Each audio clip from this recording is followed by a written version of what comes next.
Mga chika, talaga namang naging usap-usapan nga sa social media ang Nights of 100 Stars na ginanap nga last weekend sa Newport's World Resort sa Hotel Okura, Manila na dinaluhan nga ng iba't ibang personalidad sa mundo ng showbiz industry.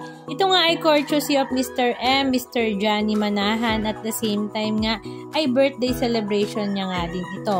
Dinaluhan nga ito ng kanyang mga sikat na mga alaga sa mundo ng showbiz industry at talaga namang ang mga arrival nito ay iba't ibang klase. Katulad na nga lang ng arrival ng The Hanks na sila Piolo Pascual, Jericho Rosales at Bernard Palangka. Ikinatuwa nga ito ng mga netizens dahil talaga namang bihirang-bihira nga ito mangyari. At the same time, ang pagsama-sama nga ng mga celebrities from kapuso at kapamilya. Naroroon nga sila Baron Geisler, Jake Ejercito, Don Bell na sila Donnie Pangilinan at Bel Mariano, Angelo De Leon, Sherilyn Reyes, Andrea Del Rosario, ang dating magka-lab team na sila Roxanne Ginoo at Joros Gamboa, Martin Rivera, Robbie Domingo, Darren Espanto, syempre ang nag-iisang Piolo Pascual, Shaina Magdayaw, Kyle Echari, Dimples Romana, mag-asawang Maha Salvador at Rambo Nunez, ang mag-BFF na sila Angelica Panganiban at Glyza De Castro, maging si Janela Salvador, mag-asawang Dr. Vicky Bello at Dr. Hayden Co. Naroroon din nga ang mag-asawang Richard Poon at Maricar Reyes, Bina Morales, mag-asawang Francesca Garcia at Doe Kramer. Naroroon din nga ang kanyang kapatid na si Patrick Garcia, Team Yap, at napakarami pang iba. Ito nga ay talaga namang star-studded pero marami nga sa mga netizens ang naghahanap kung nasaan na nga daw ang ibang mga OGs na alaga ni Mr. M. Katulad na nga lang ni Bea Alonso, Heart Evangelista at John Lloyd Cruz. Matatandaan nga last year na talaga namang naging usap-usapan nga sa social media ang Nights of 100 Stars dahil ito nga ay piling-piling celebrities lang ang invited. Hindi nga katulad this time na napakarami ang dumalo. Halika at panoorin natin ang ilan sa mga video clips ganap na kanilang ibinahagi sa kanilang mga social media accounts.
Anong masasabi nyo mga kachika? Just comment down below. And please don't forget to subscribe. Thank you!